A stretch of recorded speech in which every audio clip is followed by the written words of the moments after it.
Everyone knows about three strikes law. Almost no one knows Kimber Reynolds. When people talk about California's infamous three-strike sentencing law, they mention Polly Klaas. They cite Richard Allen Davis. They discuss the political momentum of the mid-1990s. What they don't mention is the 18-year-old woman whose murder actually sparked the entire movement. A full 16 months before Polly Klaas was kidnapped. Her name was Kimber Michelle Reynolds, and on June 29, 1992, she was shot in the head during a purse snatching outside a Fresno restaurant. The man who killed her was a repeat offender who had been released from prison just months earlier. And in the 26 agonizing hours while his daughter clung to life in a hospital bed, her father, Mike Reynolds, made a deathbed promise that would transform American criminal justice forever. This is the story of the forgotten daughter who changed sentencing in 28 states. Before we dive in, if you're enjoying this deep investigation into buried history, please hit that like button, drop a comment with your thoughts, and subscribe to Buried Secret Media for more stories that mainstream documentaries won't tell you. Now, let's uncover the truth about Kimber Reynolds. Kimber Michelle Reynolds was born on October 26, 1973, in California. She grew up in Fresno's high-area neighborhood, the daughter of Mike Reynolds, a wedding photographer, and his wife Sharon. The Reynolds household was quintessentially American. Mike and Sharon raised Kimber and her two brothers, Michael and Chris, with what Mike would later describe as simple, ordinary values. Our greatest effort was to get our kids raised, give them a sense of values, Mike Reynolds would recall years later. We're just about ordinary people, as you're going to find.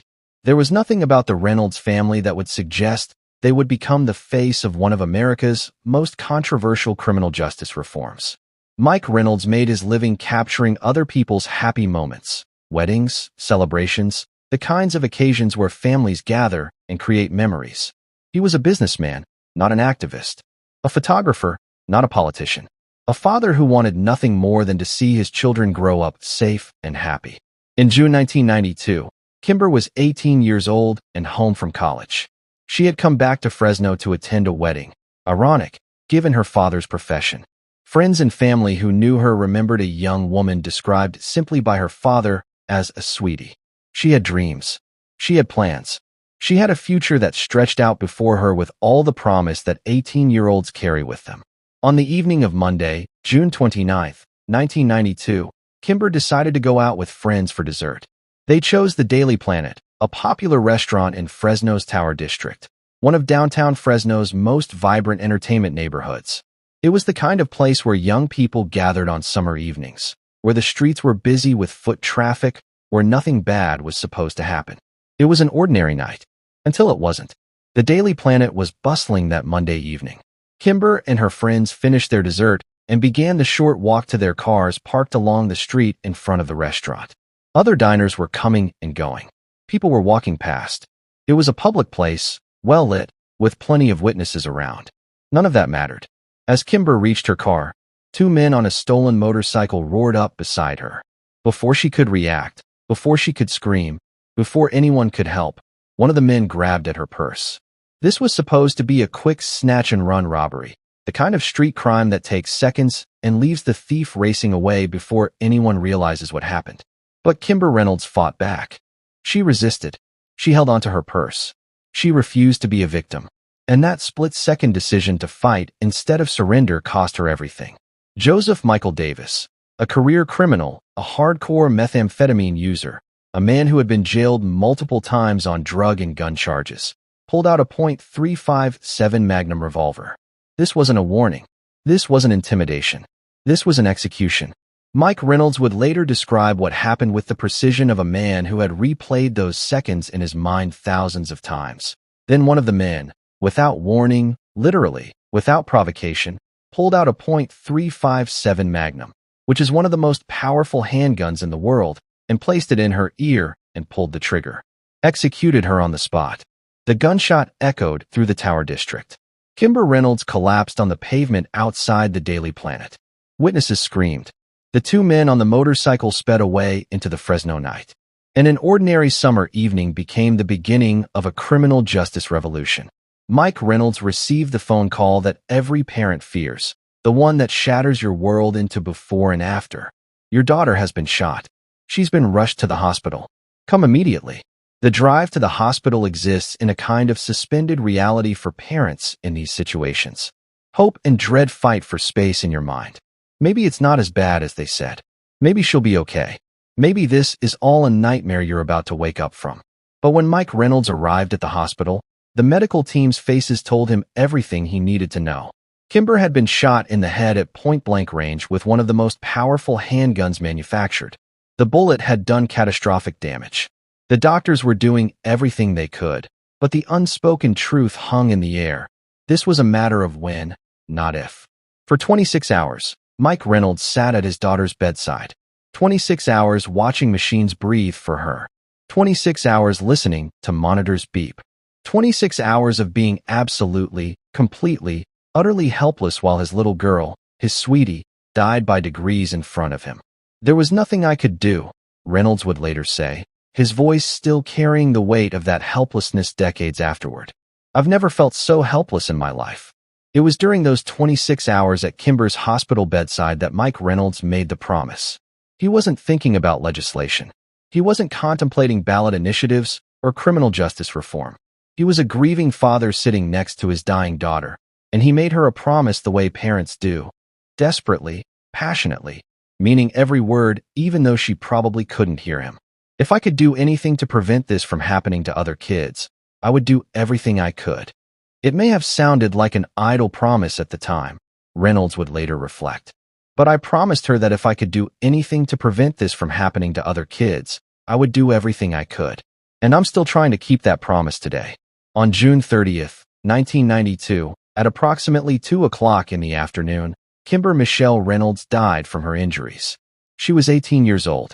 She had been shot while resisting a purse snatching outside a restaurant where she'd been having dessert with friends. She died because she fought back against criminals who decided that her refusal to be a victim warranted a death sentence. In one final act that embodied the values her parents had raised her with, Kimber was an organ donor. Her heart went to a 52-year-old mother in Sacramento.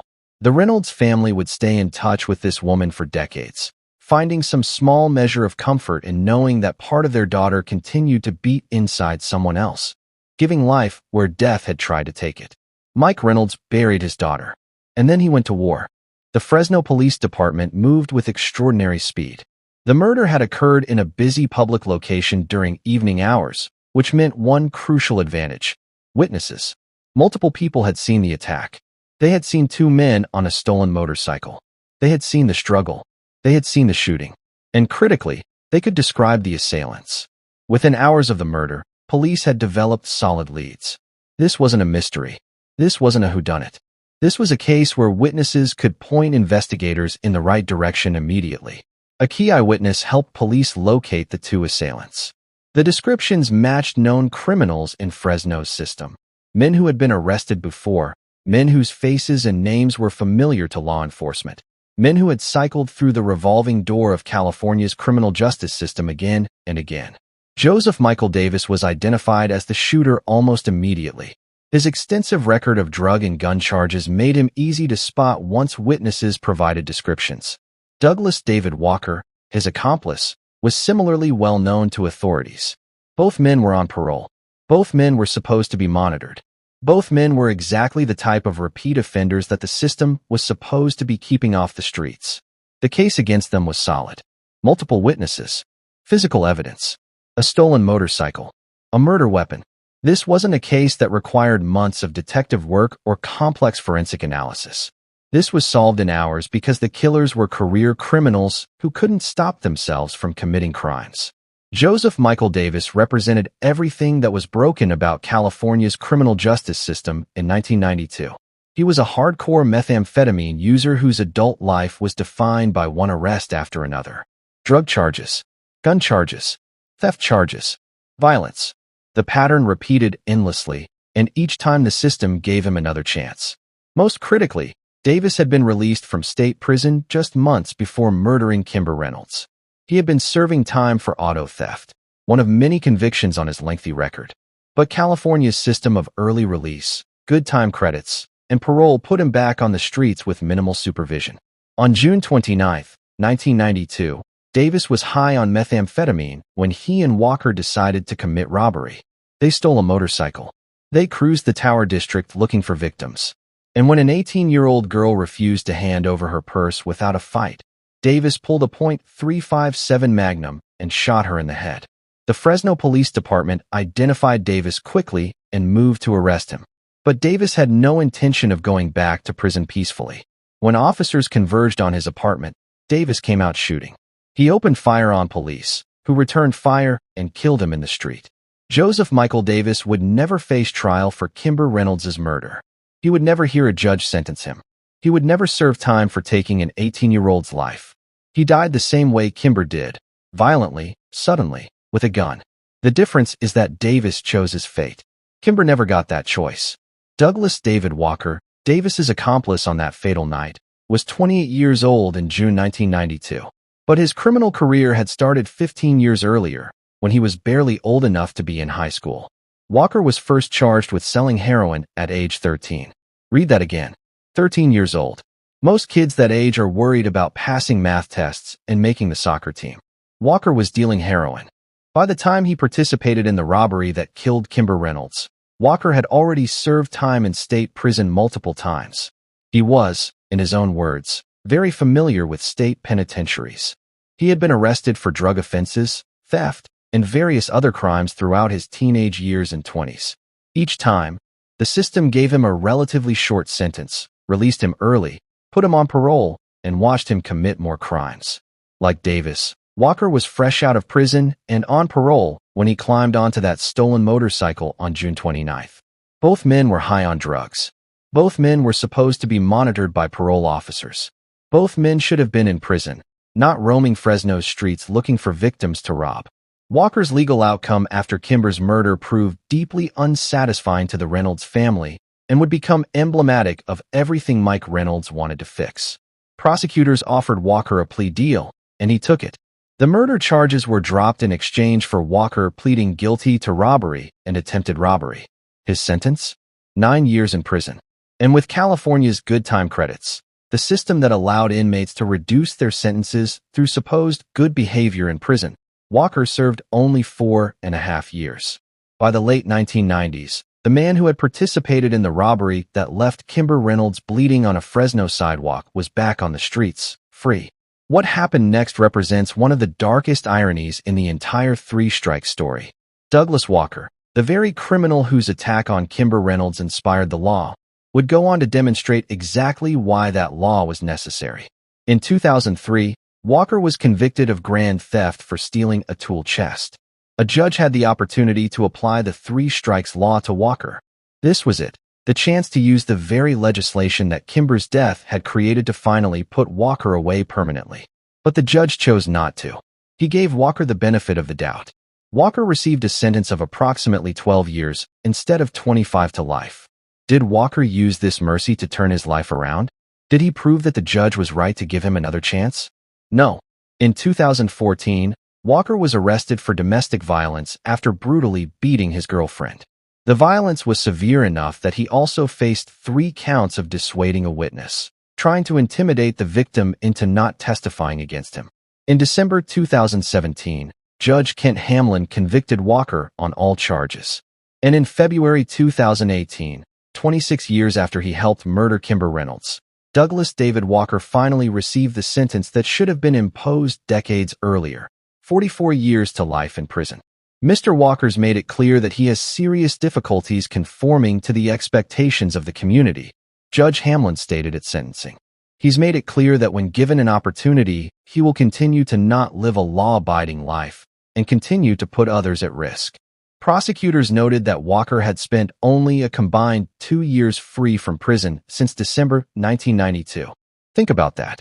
In the 25 years since Kimber's murder, Walker had been incarcerated for all but 2 years. He had racked up 12 criminal convictions over 3 decades. In an interview with ABC's 2020, Walker offered what he claimed was remorse. There's not a day that goes by I don't feel remorse for what happened to that girl. But I mean, there's nothing I can do to change that. But the record speaks louder than words. Douglas Walker spent 30 years proving that some criminals will never stop. That the system's endless second chances don't create rehabilitation. They create more victims. That Mike Reynolds was right. At some point, You have to stop letting them out. Most people who lose a child to violence don't become criminal justice activists. The grief is too overwhelming. The trauma is too deep. They retreat into private pain, trying to rebuild shattered lives away from public attention. Mike Reynolds was different. "I'm a wedding photographer," Reynolds would later acknowledge. "What in the world would I know about the criminal justice system, and what keeps turning these criminals back out again? At some point, somebody had to do something to keep this from happening again." Within days of Kimber's funeral, Reynolds was researching. He wanted to understand how Joseph Davis could have been released from prison just months before murdering his daughter. He wanted to know why Douglas Walker, a man who started selling heroin at 13, was walking free on parole. He wanted answers to questions that the system seemed unable or unwilling to answer. What he discovered enraged him. California's criminal justice system in 1992 was a revolving door. Criminals were sentenced to what looked like serious prison terms, but good time credits cut those sentences in half or more. Parole boards released offenders early to manage prison overcrowding. The result was that career criminals like Davis and Walker spent more time on the streets than behind bars, and each release gave them another opportunity to victimize innocent people. It became apparent that the system itself was re-releasing the same offenders over and over again, Reynolds concluded. If the system wouldn't fix itself, Reynolds decided, he would fix it for them. In the summer of 1992, Mike Reynolds did something extraordinary. He invited approximately a dozen people to his backyard in Fresno to brainstorm solutions to the repeat offender problem.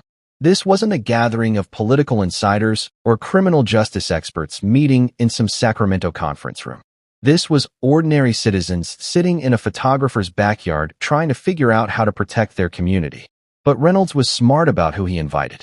The group included a Superior Court judge, an assistant district attorney, a municipal court judge, a well-known local defense attorney, other legal and law enforcement professionals. The diverse perspectives were intentional. Reynolds wanted something that would work, not just politically, but practically. He wanted input from people who understood the system from different angles: prosecution, defense, judicial review. From these informal backyard meetings emerged the framework for what would become California's three strikes law. Reynolds insisted on several key principles. 1. The law had to be simple enough for ordinary people to understand. 2. It had to be certain. No loopholes, no technicalities that lawyers could exploit. 3.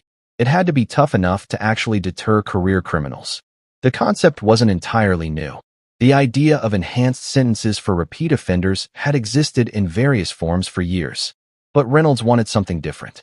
He wanted something that would communicate clearly and unmistakably to career criminals. Commit a third serious offense, and your criminal career is permanently over. Not 10 years. Not 15 years with good time credit. Not eligible for parole in 7. Permanently over. Here's what mainstream documentaries and history books often gloss over. Mike Reynolds wrote the original draft of the Three Strikes Law in the summer and fall of 1992, a full 15 months before Polly Klaas was kidnapped. This is crucial. The narrative that most people believe is that Polly Klaas's murder in October 1993 sparked the Three Strikes movement. But that's not true. The movement was already underway. Mike Reynolds was already gathering signatures. The initiative was already moving through the qualification process. What the Polly Klaas case did was provide political acceleration to a campaign that Mike Reynolds had started alone from his Fresno home.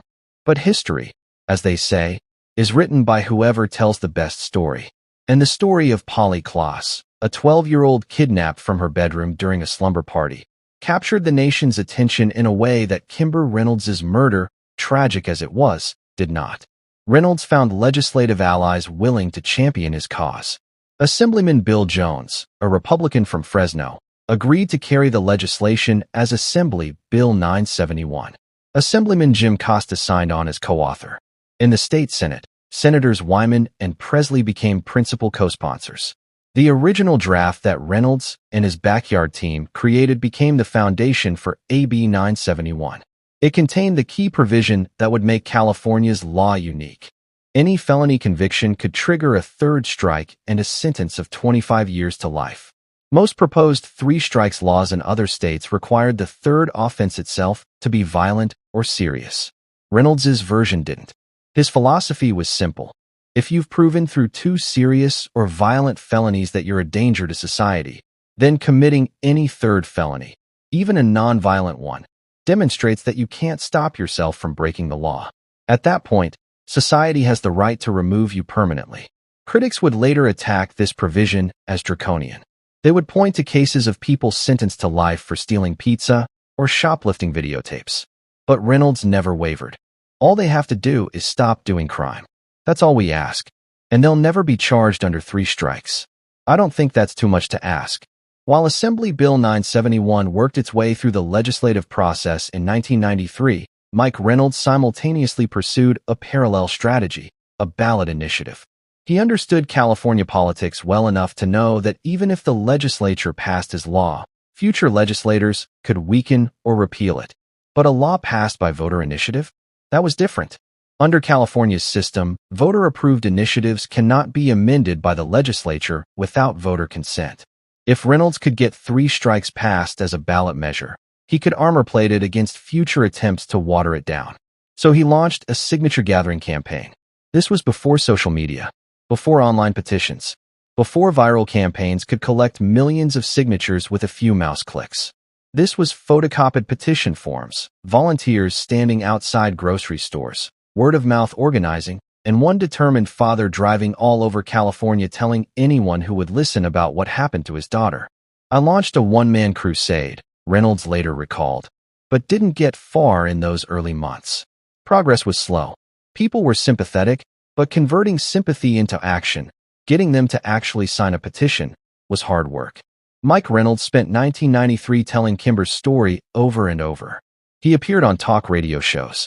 He spoke at community meetings. He went on local television. He stood in parking lots with petition clipboards. Month after month, signature by signature, he built momentum. Then, in October 1993, everything changed. On October 1st, 1993, 16 months after Kimber Reynolds was murdered, a crime occurred that would shock the nation and transform Mike Reynolds' quiet campaign into a political juggernaut. 12-year-old Polly Hannah Kloss was having a slumber party at her mother's home in Petaluma, California. 2 of her friends were there. They were doing what 12-year-old girls do at sleepovers, talking, laughing, enjoying being kids. Polly's mother Eve was sleeping in a bedroom nearby. Sometime after 10 o'clock that night, an intruder entered through an unlocked door. He was carrying a kitchen knife. He tied the hands of Polly's 2 friends, pulled pillowcases over their heads, and told them to count to 1,000. Then he grabbed Polly and carried her out into the night. When the girls finally freed themselves and alerted Eve, they discovered that Polly was gone. The kidnapping occurred approximately 40 miles north of San Francisco, and within hours, the case exploded across national media. For 2 months, Polly's face appeared on television screens across America. The search was massive, over 500 personnel from 24 agencies. Actress Winona Ryder, who had been raised in Petaluma, offered a $200,000 reward. Volunteers distributed missing person flyers throughout Northern California. The nation watched and waited and prayed. On November 28, 1993, a property owner named Dana Jaffe discovered torn ballet leggings on her rural land that matched evidence from the kidnapping scene. Investigators cross-referenced the location with field interview cards, reports filed by deputies who encountered suspicious individuals in the area. One card stood out. Within hours of the kidnapping, sheriff's deputies had found a disheveled trespasser whose car was stuck in a ditch near the property. They helped him get his vehicle out and let him go, not connecting him to the ongoing kidnapping investigation. They filed an FI card documenting the encounter. The man's name was Richard Allen Davis. On November 30th, Davis was arrested for a parole violation. On December 3rd, under interrogation, Davis confessed. He had strangled Polly Kloss and buried her in a shallow grave. On December 4th, 1993, Davis led investigators to Polly's body, found 50 miles north of her home in Sonoma County. The nation's hopes were crushed. America had watched for 2 months, hoping against hope that Polly would be found alive. Instead, she was dead, murdered by another repeat offender who never should have been free. Richard Allen Davis's criminal history read like an argument for never letting career criminals out of prison. Born June 2, 1954, in San Francisco, Davis had been committing serious crimes since his teenage years. His record included at least 25 burglary counts, multiple auto thefts, at least 2 prior kidnapping convictions. In 1976, he committed kidnapping and sexual assault. In 1984, in a case involving a victim named Selena Verich, Davis pistol-whipped his victim and forced her to withdraw $6,000 from her bank account. In 1985, he was sentenced to 16 years in state prison for that crime. But Richard Allen Davis didn't serve 16 years. California's system of early release credits meant he was released on parole in June 1993, just 4 months before he kidnapped and murdered Polly Klaas. He had served only half his sentence due to good behavior. Think about that. A man with 2 prior kidnapping convictions, a history of violence, a pattern of targeting women and children, and the system decided he deserved early release for being well-behaved in prison. For months later, he strangled a 12-year-old girl and buried her body in the woods. Davis was convicted in June 1996 of first-degree murder with 4 special circumstances: burglary, robbery, kidnapping, and attempted lewd act on a child. At his sentencing hearing, Davis displayed what the judge called revolting behavior, including giving his middle fingers to Polly's grieving family. On September 27, 1996, Richard Allen Davis was sentenced to death. He remains on California's death row at San Quentin State Prison to this day. When Polly Klaas was kidnapped, Mike Reynolds had already been working on 3 strikes for 16 months. His petition drive was underway. Assembly Bill 971 was making its way through committee hearings in Sacramento. The framework was in place, but the response had been lukewarm. Legislators were cautious. The public was interested but not galvanized. It was one more criminal justice reform proposal among many being debated in California's political system. Polly's kidnapping changed everything. When this tragedy hit, Reynolds later recalled, all of the radio stations, they just said, "Hey, this guy would not have been on the streets if California's 3 strikes law was in place." The national attention focused on Polly's case created what political scientists would call a critical juncture, a moment when public opinion shifts so dramatically that previously impossible policy changes become inevitable. Suddenly, Mike Reynolds wasn't a lone wedding photographer from Fresno with a petition. He was the face of a movement that had the entire nation's attention. Reynolds's petition drive took off after the Klaas case. Support spread like wildfire. Signatures that had been trickling in suddenly poured in. Every parent in California looked at Polly Klaas and thought, "That could have been my daughter." Former Governor Pete Wilson later reflected, "The nation, not just California, was shocked. It was a shocking crime, and it emboldened a lot of people who had sort of given up hope of changing things." Polly's father, Mark Klaas, initially joined forces with Mike Reynolds. Less than 6 months after Polly's body was discovered, the 2 bereaved fathers were appearing together at press conferences, lobbying legislators, and pushing for 3 strikes to become law. The political landscape had been transformed. What had been Mike Reynolds' lonely crusade suddenly had the emotional weight of 2 murdered daughters behind it, national media attention, and overwhelming public support. Here's what makes this story so poignant. When people talk about 3 strikes today, they talk about Polly Klaas. Documentaries focus on her case. News articles reference Richard Allen Davis. Scholarly papers cite the Polly Klaas murder as the catalyst for 3 strikes legislation. Kimber Reynolds is barely mentioned. Many accounts of 3 strikes don't mention her at all. This isn't unusual in history. The cases that become famous aren't always the ones that started the movement. They're the ones that crystallized public attention. Rosa Parks wasn't the first Black woman arrested for refusing to give up her seat on a segregated bus, but her case became the symbol of the Montgomery bus boycott. Polly Klaas wasn't the victim whose murder inspired 3 strikes, but her case became the symbol that made the law politically unstoppable. Mike Reynolds understood this, even if it must have hurt. He never expressed resentment about Polly's case receiving more attention. He welcomed Mark Klaas as an ally. He used the national focus on Polly's murder to advance legislation that he had already written. He kept his promise to Kimber by being practical rather than prideful. But the result is that history has forgotten the girl whose murder actually started it all. Polly Klaas is remembered. Kimber Reynolds is not. Until now. While the Polly Klaas case dominated headlines in late 1993 and early 1994, Mike Reynolds was engaged in the unglamorous work of grassroots organizing. He needed to collect 384,973 valid signatures to qualify his initiative for the ballot. This wasn't crowdfunding. This wasn't Change.org. This was clipboards and ballpoint pens and standing outside supermarkets asking strangers if they had a minute to learn about three strikes. Reynolds built a volunteer network across California. He recruited crime victims and their families, people who had experienced the same helplessness and rage that he felt. He enlisted law enforcement officers who were frustrated by seeing the same criminals cycle through the system again and again. He found ordinary citizens who were terrified by California's exploding crime rates and desperate for solutions. The campaign operated on a shoestring budget. Reynolds wasn't a wealthy man. He was a wedding photographer from Fresno who suddenly found himself running a statewide political campaign. He drove all over California in his own car. He photocopied petitions at his own expense. He appeared on any radio show or local television program that would have him. And he told Kimber's story over and over and over.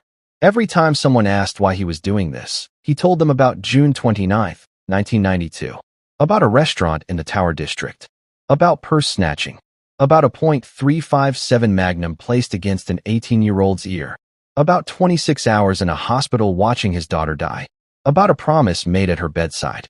The story had power because it was true. It had power because it could happen to anyone. Every parent who heard Mike Reynolds speak imagined their own daughter.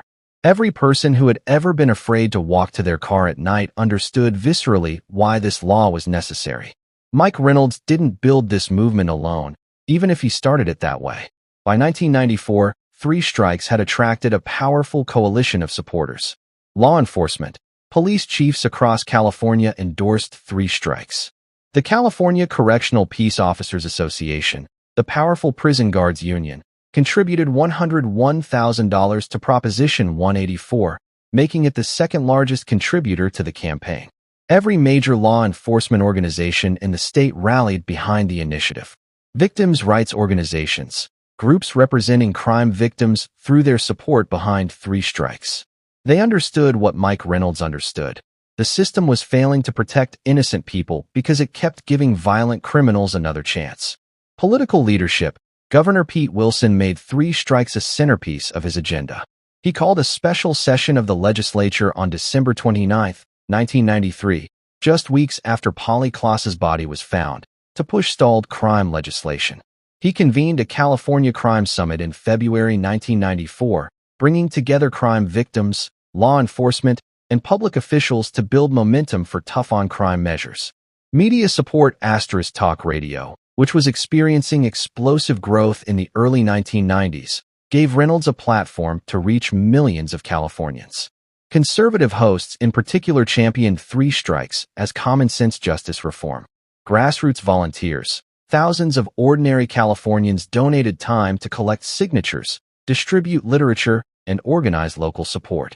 These weren't professional political operatives. They were parents, grandparents, workers, and citizens who were fed up with a system that seemed to care more about criminals' rights than victims' lives. By early 1994, Mike Reynolds' petition drive had collected enough signatures to qualify for the ballot. But he didn't stop there. He kept going. He wanted the signature total to be overwhelming, to send an unmistakable message to Sacramento that Californians demanded action. When the final count came in, Reynolds had gathered over 800,000 signatures, more than double the 384,973 required to qualify. Think about what that represents. In an age before social media, before email, before the internet as we know it today, Mike Reynolds built a grassroots movement that convinced 800,000 Californians to sign their names to a petition. 800,000 people who took time out of their day to participate in direct democracy. 800,000 people who said, yes, this matters, and yes, something must change. The signature-gathering campaign for Proposition 184 remains one of the most successful grassroots initiatives in California history. It demonstrated something that professional politicians often forget. When you give ordinary people a clear solution to a problem they genuinely care about, they will organize themselves into a political force. Mike Reynolds had kept his deathbed promise to Kimber. He had done everything he could. And now, The question was whether California's voters would finish what he started. To understand why 3 strikes passed so overwhelmingly, you have to understand what California felt like in the early 1990s. The state was in the grip of a genuine crime emergency that made daily life frightening for millions of people. California's violent crime rate peaked in 1992 at 1,119.7 per 100,000 residents, the highest in the state's recorded history. That was the same year Kimber Reynolds was murdered. The murder rate was staggering. In 1990, California recorded 3,553 homicides at a rate of 11.9 per 100,000 people. By 1993, the state reached its peak murder rate, 13.1 per 100,000, representing 4,096 murders in a single year. To put that in perspective, the 1994 crime rate in California was 82% higher than 1964 and 250% higher than 1952. Violent crime had increased by 35.8% just between 1985 and 1990. This wasn't paranoia. This wasn't media hysteria. This was real violence affecting real communities. Parents were afraid to let their children play outside. People changed their daily routines to avoid high-crime areas. Businesses closed because customers were too scared to shop after dark. Entire neighborhoods felt under siege. The crack cocaine epidemic that had ravaged urban communities throughout the 1980s had created sustained violence that showed no signs of slowing down. Gang warfare turned some Los Angeles neighborhoods into what police described as war zones. Drive-by shootings became so common that they barely made the news unless the victims were particularly sympathetic. Criminal justice policy analyst Mark Kleiman captured the public mood. No one knew then that we'd seen the worst. All we knew is that the number of murders had more than doubled, that the total number of violent crimes had increased 6-fold in the previous 30 years, that no reversal of trend seemed to be in sight. California wasn't alone in its fear. National polling in 1994 showed that 37% of Americans, a plurality, identified crime as the most important problem facing the country. Crime ranked above. Healthcare at 20%. Unemployment at 18%. The economy at 14%. More Americans were worried about crime than about any other national issue. The sense that criminals controlled the streets while the justice system failed to protect innocent people was pervasive. Media coverage amplified these fears. Network specials with titles like 48 Hours on Crack Street and Cocaine Country brought images of violence into American living rooms.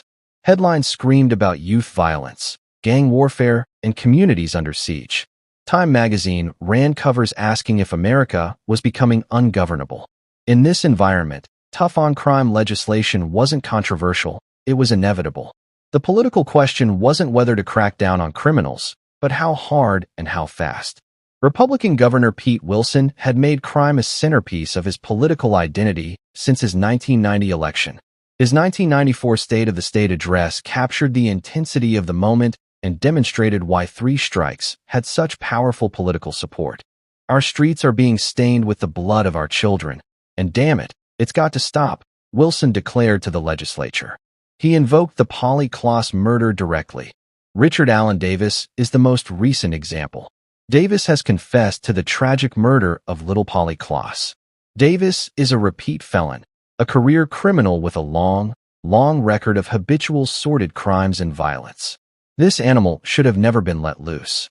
Wilson pushed for immediate legislative action. We can't let killers walk out of prison early just because they've done a good job folding shirts in the prison laundry. When critics raised concerns about the cost of implementing 3 strikes, Wilson had a response ready.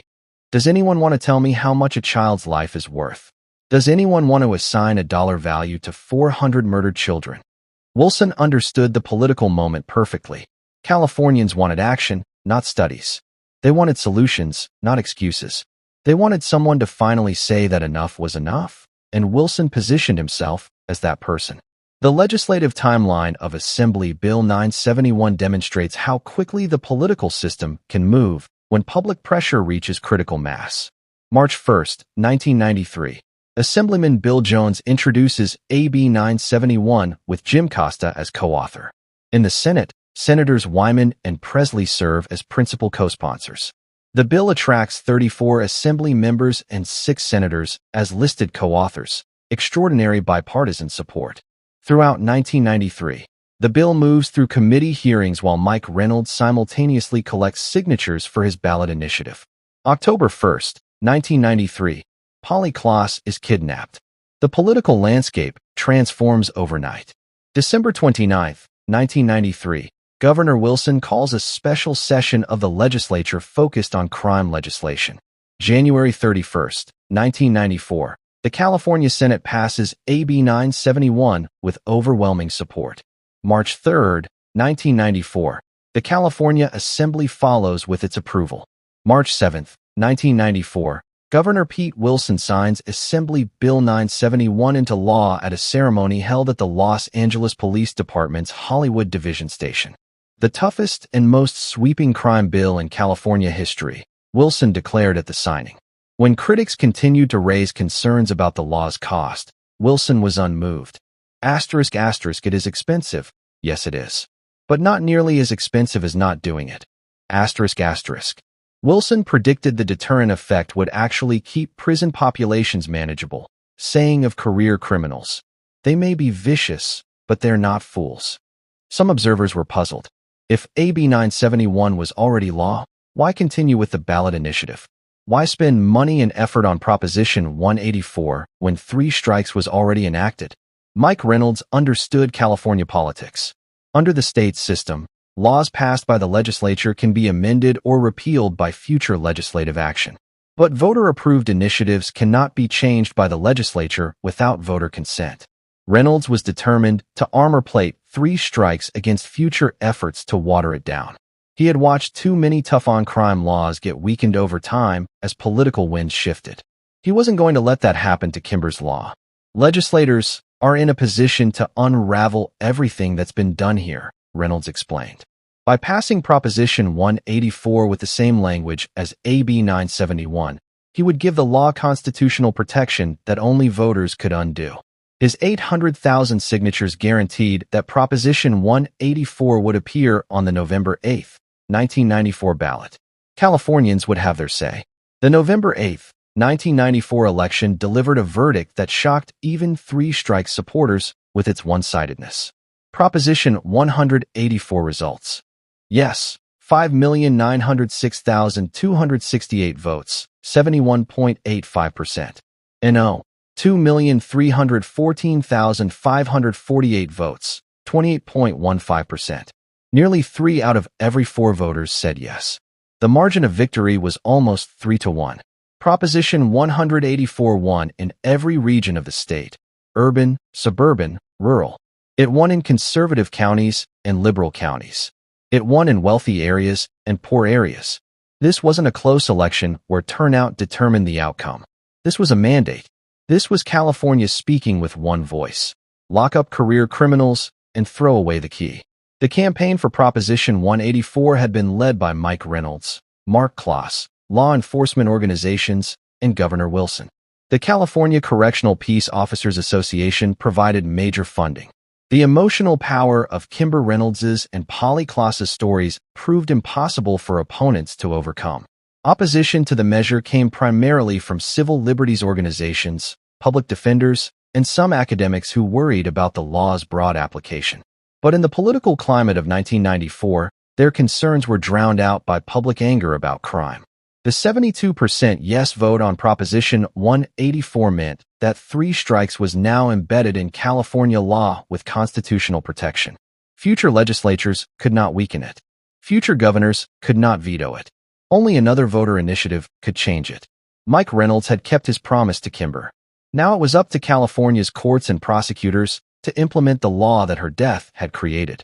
Under California's 3 strikes law, a strike is a prior conviction for a serious felony, defined in Penal Code Section 1192.7, or violent felony, defined in Penal Code Section 667.5. These categories overlap significantly.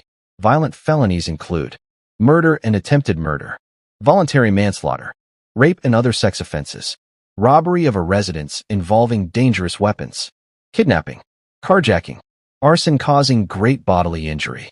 Any felony resulting in great bodily injury or involving firearm use. First-degree burglary. Using weapons of mass destruction. Serious felonies include all violent felonies plus burglary of a residence, assault with intent to commit robbery or rape, certain firearm violations, providing hard drugs to minors, simple robbery, certain drug possession offenses. The key point is that to get a strike on your record, you must be convicted of a serious or violent felony. Minor crimes don't count as strikes. But here's where the law becomes controversial. What happens when someone with strikes commits a new crime? ####, second strike, double the sentence. If a person has one previous serious or violent felony conviction, one strike, the sentence for any new felony conviction, not just serious or violent offenses, is doubled from the normal term. For example, standard sentence for drug possession, 3 years. Second striker sentence for drug possession, 6 years. This provision alone dramatically increased prison sentences for repeat offenders. Someone with a robbery conviction from 10 years ago who gets caught with drugs doesn't get a standard 3-year sentence. They get 6 years.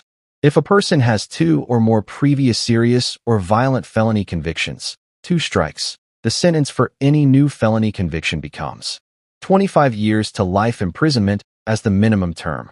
Consecutive sentencing required for multiple offenses. No concurrent sentences permitted. No limit to aggregate term. No probation, suspension, or diversion permitted. Limited good time credits.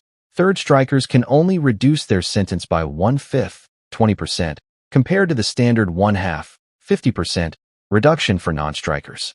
Here's the provision that made California's law unique and controversial. Any felony could trigger the third strike life sentence ***. Even non-serious, non-violent offenses like petty theft, drug possession, or shoplifting. This meant someone with 2 prior violent felonies from 20 years ago could receive a life sentence for stealing food from a grocery store, possessing a small amount of drugs, writing a bad check, receiving stolen property. Critics argued this was disproportionate punishment. Supporters like Mike Reynolds countered, ***, all they have to do is stop doing crime. That's all we ask, ***. The law placed no time limits on when prior strikes were committed. A strike from 30 years ago counted the same as a strike from last year. This meant someone could have committed serious felonies in their 20s, lived crime-free for decades, and still face a life sentence if they committed a third felony in their 50s or 60s. The law didn't recognize redemption or rehabilitation. It only recognized prior convictions. The law wasn't completely rigid. It contained some flexibility. Prosecutors could move to dismiss, strike, prior felonies in furtherance of justice. District attorneys across California used this power differently. Some counties routinely struck priors in cases where life sentences seemed disproportionate. Other counties almost never did. Judges initially did not have discretion to dismiss prior strikes. But in 1996, the California Supreme Court decided People v. Superior Court, Romero, ruling that judges also had power to dismiss prior strikes in the interests of justice. Research suggests prior strikes were dismissed in 25 to 45% of third strike cases, though this varied enormously by county. Conservative counties like Kern and San Bernardino almost never struck priors. Liberal counties like San Francisco and Alameda struck them much more frequently. This geographic disparity meant that whether you got a life sentence for a minor third felony depended significantly on where in California you committed the crime. The same offense could result in a life sentence in one county and a standard sentence in another. California implemented 3 strikes with remarkable speed and scope. By December 2004, a decade after the law's passage, the statistics were staggering. Over 80,000 second strikers sent to state prison. Over 7,500 third strikers sent to state prison. 42,810 total strikers incarcerated, representing 26% of California's entire prison population. By January 2022, the California Policy Lab reported that over 1/3 of incarcerated individuals *** in California were serving longer sentences due to 3 strikes. Several 100,000 prison terms had been lengthened since 1994. This wasn't a law that sat on the books and used. This was a law that fundamentally transformed California's criminal justice system and prison population. Analysis of December 2004 data revealed that third strike life sentences were triggered by 37% for crimes against persons, murder, assault, robbery, rape, 30% for property crimes, burglary, theft, receiving stolen property, 23% for drug crimes, possession, sales, 10% for other crimes, weapons violations, arson, DUI. The most common specific offenses triggering third strikes were robbery, 15%, drug possession, 12%, first-degree burglary, 8%, assault with a deadly weapon, 7%, assault and battery, 7%, petty theft with a prior conviction, 6%. That last statistic is important. 6% of all third strikers, approximately 450 people, received life sentences for petty theft because they had 2 prior strikes. Perhaps the most controversial statistic to emerge from implementation data. 56% of all strikers were convicted for non-serious, non-violent current offenses. Among third strikers specifically, 46% were serving life sentences for crimes that didn't involve violence or serious harm. The law designed to incapacitate violent repeat offenders was sending nearly half its life-sentenced prisoners away for non-violent crimes. Examples that became nationally notorious. Jerry Dwayne Williams, 25 years to life for snatching a slice of pizza from children, later reduced after Romero. Leandro Andrade, 50 years to life for stealing $153 worth of videotapes, upheld by U.S. Supreme Court in Lockyer v. Andrade. Gary Ewing, 25 years to life for stealing golf clubs, upheld by U.S. Supreme Court in Ewing v. California.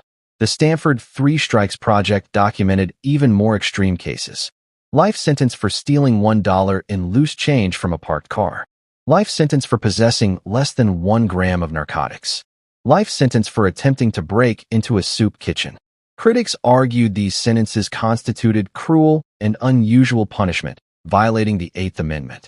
Supporters like Mike Reynolds maintained that if someone with 2 violent priors can't stop themselves from committing even petty crimes, they've demonstrated they can't function in society.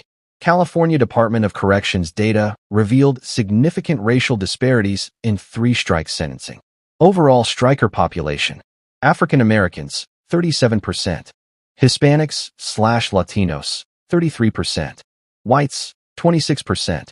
Third strikers specifically: African Americans, 45%, Hispanics/Latinos, 30%, whites, 22%. The disparity among third strikers was particularly striking. 45% of people serving life sentences under 3 strikes were African American, compared to 30% of the general prison population, a 15 percentage point difference. African Americans represent only 6 to 7% of California's population, but 45% of those serving life sentences under 3 strikes. Research by scholar Elsa Chun in 2008 found that African Americans were 85% more likely than whites to receive third strike sentences, even when controlling for legal variables like criminal history and current offense severity. Numerous factors contributed to this disparity. Higher rates of policing in Black communities. Racial bias in prosecutorial charging decisions. Disparate application of prosecutorial discretion to strike priors. Socioeconomic factors affecting access to quality legal representation. Historical. 3 strikes placed massive strain on California's budget. The California State Auditor estimated the law added $19 billion to the state's prison budget through 2012. Annual costs as of 2005. $1.5 billion annually to house strikers. $500 million annually in additional operating costs attributable specifically to 3 strikes. Average additional cost per second striker: approximately $60,000 per striker for extra time served. As the prison population aged due to lengthy sentences, costs escalated dramatically. Elderly inmates cost 2 to 3 times more than average inmates, $35,000 base cost, due to healthcare needs. The population of inmates over 50 increased from 5,500 in 1994 to 16,300 by 2004. By 2011, California's prison system was operating at nearly 200% of design capacity. The overcrowding became so severe that the U.S. Supreme Court ordered California to reduce its prison population in Brown v. Plata, finding that overcrowding constituted cruel and unusual punishment. 3 strikes was a major driver of this overcrowding and the associated costs. California wasn't the first state to pass a 3 strikes law. That distinction belongs to Washington state, which passed Initiative 593 in 1993. But California's version was by far the most aggressive, and the state's prominence gave 3 strikes laws national momentum. The domino effect was rapid. States adopting 3 strikes in 1994: California, Colorado, Connecticut, Indiana, Kansas, Maryland, New Mexico, North Carolina, Virginia, Louisiana, Wisconsin, Tennessee. States adopting 3 strikes in 1995: Arkansas, Florida, Montana, Nevada, New Jersey, North Dakota, Pennsylvania, Utah, Georgia, Vermont. Additional states in subsequent years: Washington, South Carolina, Tennessee. By the late 1990s, 28 states had adopted some form of 3 strikes legislation, along with the federal government. While 28 states had 3 strikes laws, California's implementation was uniquely severe. By 2004, California had incarcerated 4 times as many people under 3 strikes as all other 21 3-strike states combined. Only California allowed any felony to trigger a 3rd strike life sentence. Most other states required the 3rd strike itself to be a violent or serious crime. This single difference made California's law far more punitive than similar laws elsewhere. 90% of all 3-strike sentences nationwide came from California. Comparative usage by 1998. California, over 4,800 3rd strikers, 40,000 2nd strikers. Georgia, approximately 2,000 under strikes provisions. Washington, roughly 100. Florida, roughly 100. Nevada, roughly 100. 17 states, between 0 and 38 3 strikes convictions. 6 states, including Virginia and Montana, 0 3 strikes convictions. Some states passed 3 strikes laws, but essentially never used them. The laws remained on the books, but prosecutors chose not to apply them aggressively. California was different. Prosecutors in most counties used 3 strikes extensively. The federal government enacted its own 3 strikes provision as part of the Violent Crime Control and Law Enforcement Act of 1994, signed by President Bill Clinton on September 13. Federal 3 strikes, 18 U.S.C. Section 3559 C, mandated life imprisonment without possibility of parole for conviction of a serious violent felony, with 2 or more prior convictions, at least one of which must be a serious violent felony, and the other either a serious violent felony or serious drug offense, carrying 10 or more years. Unlike California's law, federal 3 strikes applied only to violent offenses. You couldn't get a federal 3rd strike life sentence for petty theft or drug possession. The federal system also has no parole, making federal life sentences truly permanent. However, through 1997, only 35 federal convictions had been obtained under 3 strikes, a tiny fraction of California's numbers. The federal law demonstrated that even at the height of tough-on-crime fervor, most jurisdictions weren't willing to go as far as California did with 3 strikes. Supporters of 3 strikes pointed to California's declining crime rate as proof the law worked. And crime did decline dramatically. Between 1994 and 2004, California's violent crime rate dropped approximately 40%. But was 3 strikes responsible?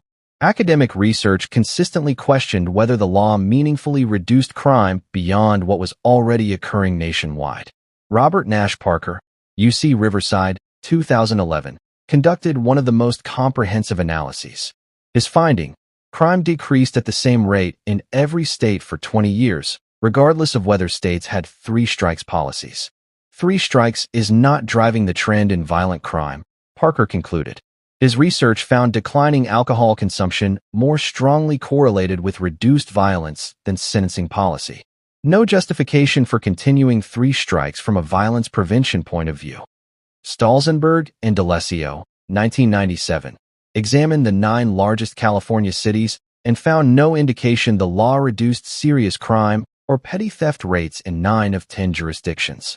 James Austin and colleagues at George Washington University found that counties using the law more often did not experience significantly greater crime reductions than counties that rarely used it. The California Legislative Analyst Office, 2005, compared counties with different enforcement patterns. Counties most likely to send strikers to prison: Kern, Los Angeles, San Diego. Riverside crime dropped 37%, 1994 to 2003. Counties least likely: Ventura, Contra Costa, Alameda. San Francisco crime dropped 33%. Violent crime declined by approximately the same amount in both groups, 44 to 45%. If 3 strikes was driving crime reduction, you would expect counties that used it aggressively to see larger crime drops than counties that barely used it. The data showed no such pattern.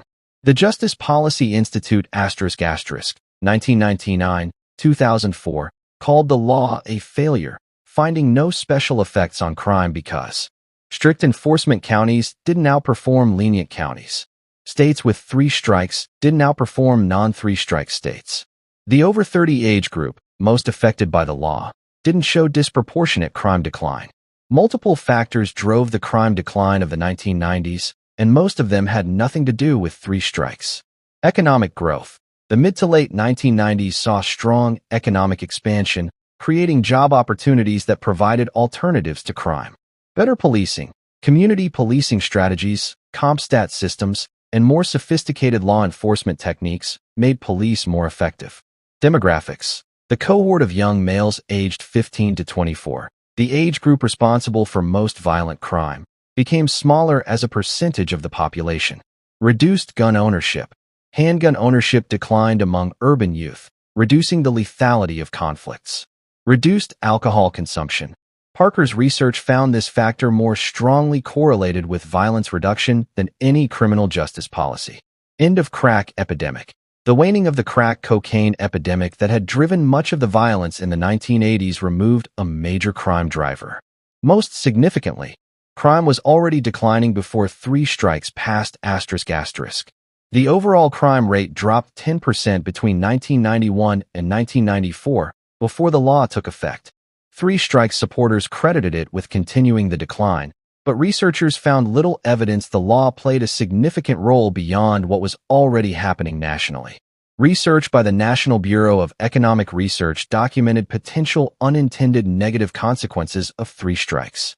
An 8 percentage point increase in propensity to commit violent crime among those who do commit crimes, possibly because offenders facing life sentences have less to lose.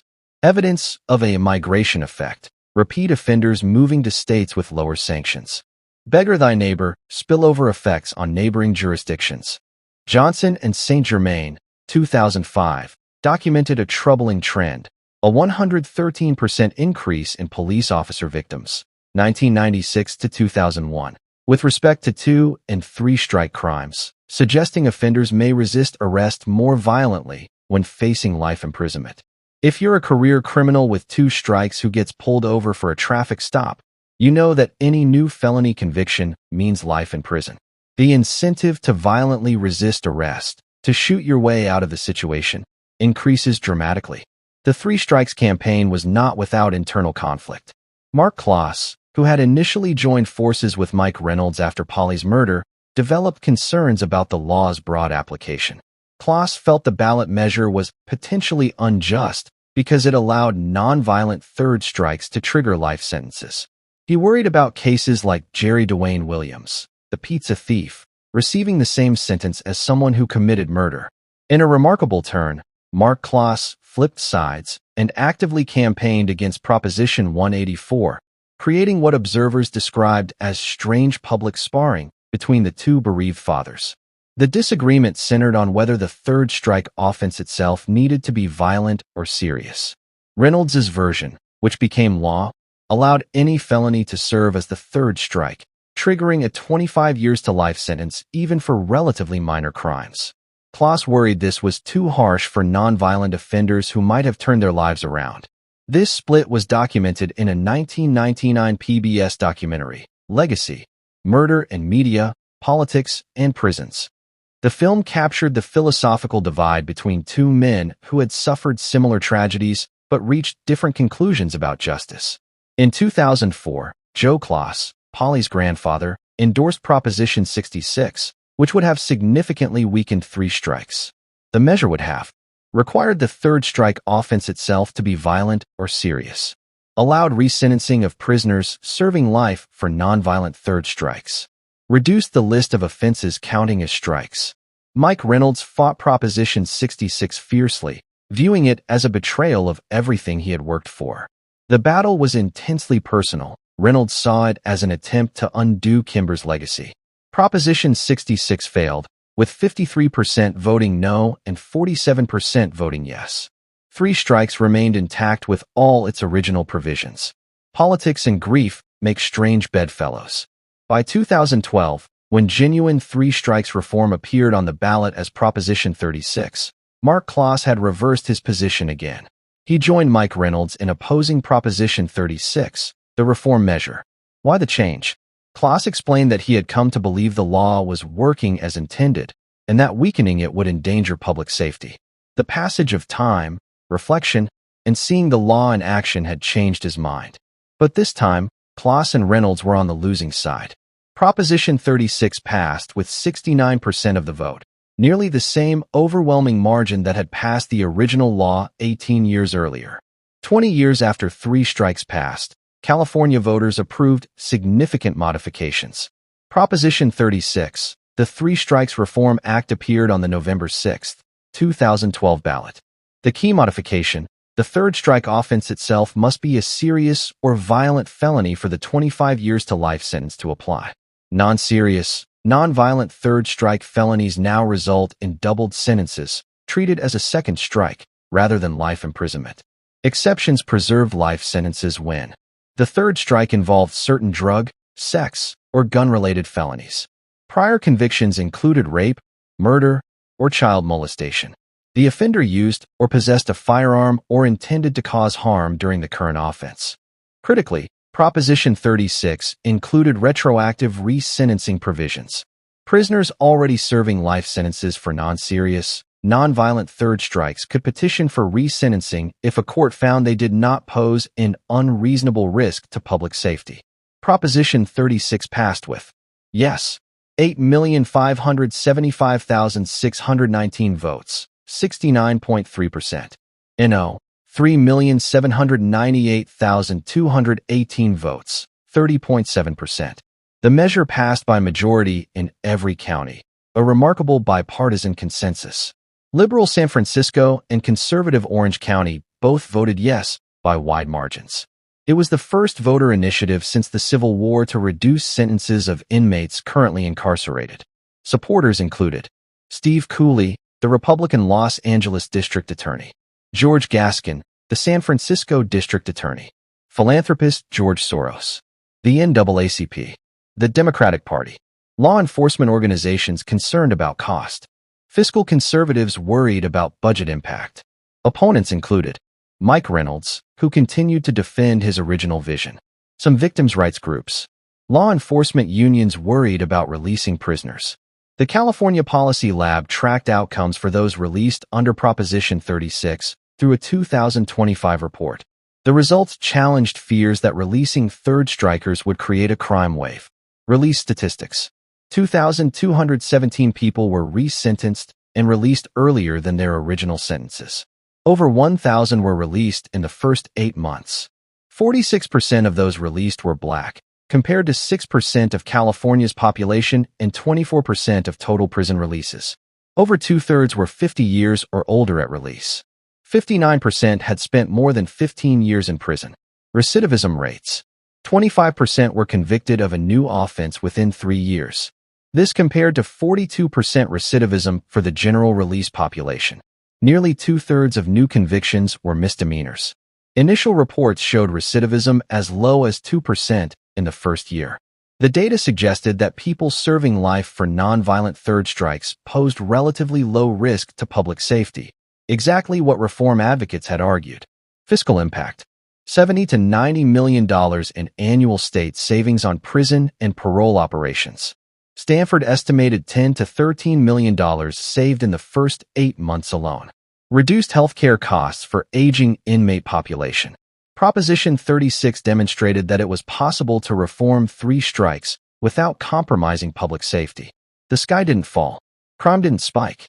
Released prisoners largely reintegrated successfully or recidivated at rates lower than the general prison population. Mike Reynolds didn't stop with three strikes.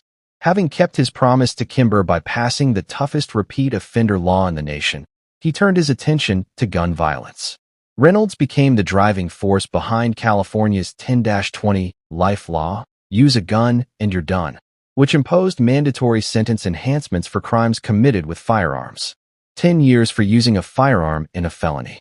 20 years for firing a firearm. 25 years to life for causing death or great bodily injury. The law was designed to deter gun violence by ensuring that criminals who used firearms faced dramatically longer sentences. Like three strikes, it was mandatory. Judges had no discretion to reduce the sentences. Reynolds used the same grassroots organizing tactics that had succeeded with three strikes. He built coalitions, collected signatures, lobbied legislators, and told stories about victims. And once again, California voters responded positively. For 31 years after Kimber's death, Mike Reynolds devoted himself to criminal justice reform. He became a sought-after speaker, appearing at conferences, legislative hearings, and community meetings across California. He testified before Congress. He advised other states considering three strikes laws. But the work came at enormous personal cost. Years later, Reynolds would reflect on what living with such profound loss meant. They keep saying, "Have you gotten closure? Have you gotten closure?" You don't get over something like this. You end up somehow learning to live with this. It's like learning how to live with the loss of an arm or a leg. You learn to live with it, but you never get over it. Reynolds' sons remembered a father transformed by tragedy, but dedicated to making meaning from it. Michael Reynolds called him a terrific dad and role model of integrity. Chris Reynolds observed, he devoted the last 30 years of his life to making things better for Californians. Mike and Sharon Reynolds kept in touch with the woman in Sacramento who received Kimber's heart, a connection that provided some comfort. Part of their daughter lived on, literally beating inside another person. In the midst of all the policy debates and political battles, this human connection remained. In July 2023, Mike Reynolds died at age 79 from complications following heart surgery. His obituaries noted his decades of work on criminal justice reform, but most focused on what had started it all, the promise he made to Kimber at her hospital bedside. California's three strikes law survived him, though modified by Proposition 36. The law remains in effect today, continuing to send second and third strikers to prison for extended sentences. 28 states still have three strikes provisions on their books. The federal government's version remains part of the U.S. Criminal Code. Mike Reynolds had kept his promise. Whether he succeeded in preventing what happened to Kimber from happening to other families remains hotly debated. But no one can dispute that he changed the law, and that change reverberated far beyond California. California's three strikes law remains in effect with the modifications enacted through Proposition 36 in 2012. The current structure. Second strike. Any felony conviction doubles the sentence if defendant has one prior serious or violent felony. Still applies to nonviolent current offenses. No controversy, widely accepted. Third strike. 25 years to life only if the current offense is serious or violent. Non-serious, non-violent third strikes receive doubled, second strike, sentences instead. Exceptions for certain sex, drug, and gun offenses. Limited good time credits still apply to third strikers. This modified version represents a compromise between the original law's harshness and complete repeal. California still has one of the nation's toughest repeat offender laws, but it no longer sends people to prison for life for stealing pizza. The broader California sentencing landscape has continued to evolve. Proposition 47, 2014 reclassified certain nonviolent theft and drug possession offenses from felonies to misdemeanors, reducing the pool of crimes that could trigger strikes. Proposition 57, 2016 modified credit earning rules and increased parole opportunities for nonviolent offenders. The First Step Act, 2018 federal legislation reduced mandatory minimums and provided retroactive sentencing reductions, though it didn't directly affect California's three strikes law. Proposition 36, 2024, a new measure with the same number, but different content. This one partially repealed Proposition 47, increasing punishment for some theft and drug crimes. It passed with approximately 70% support, demonstrating that Californians remain concerned about crime even 3 decades after the original three strikes debate. California's Racial Justice Act continues to generate litigation addressing racial disparities in three-strike sentencing. Defense attorneys argue that the 45% African-American composition of third strikers, compared to 6% of the state's population, demonstrates systemic discrimination. Some cases have resulted in sentence reductions where courts found evidence of racial bias in charging or sentencing decisions. But the law itself has not been struck down as racially discriminatory. Courts have generally held that disparate impact alone doesn't prove intentional discrimination. 33 years after Kimber Reynolds' murder, the fundamental questions raised by three strikes remain unresolved. How do we balance public safety versus proportional punishment? Victims' rights versus defendants' rights. Incapacitation versus rehabilitation. Fiscal responsibility versus tough-on-crime policies. Deterrence versus fairness. Mike Reynolds believed the answer was clear: prioritize public safety above all else. Career criminals who won't stop victimizing others must be removed from society permanently. The cost is irrelevant when measured against innocent lives. Critics maintain that life sentences for nonviolent offenses violate basic principles of justice, waste taxpayer money, and disproportionately harm communities of color without making anyone safer. Both sides can point to data supporting their positions. Both sides have compelling moral arguments. Both sides genuinely believe they're making society better. What cannot be disputed is that three strikes fundamentally changed American criminal justice.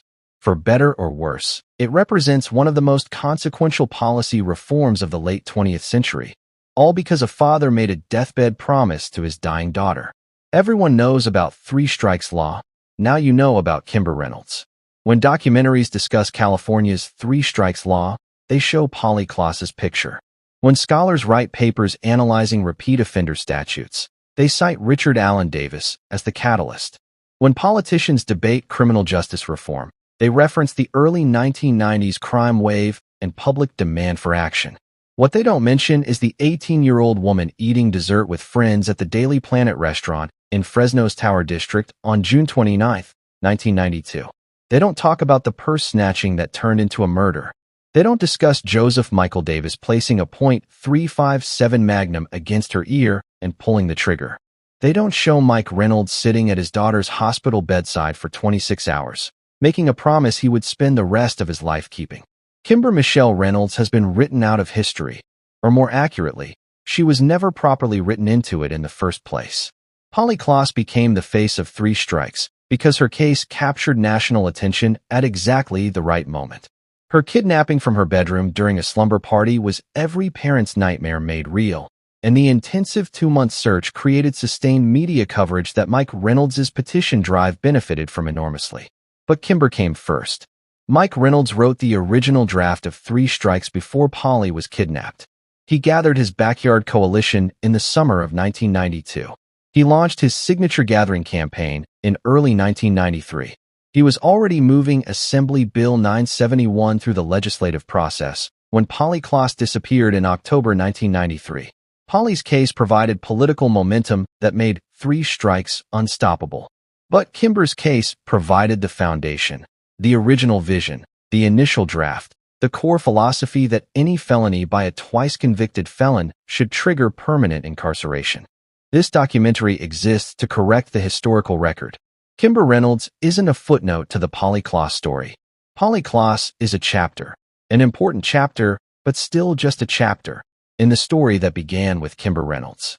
Statistics tell part of the story. 28 states adopted three strikes laws following California's lead. Over 80,000 second strikers sent to California prisons. Over 7,500 third strikers sentenced to 25 years to life under original law. $19 billion added to California's prison budget. 2,217 prisoners released under Proposition 36 reforms.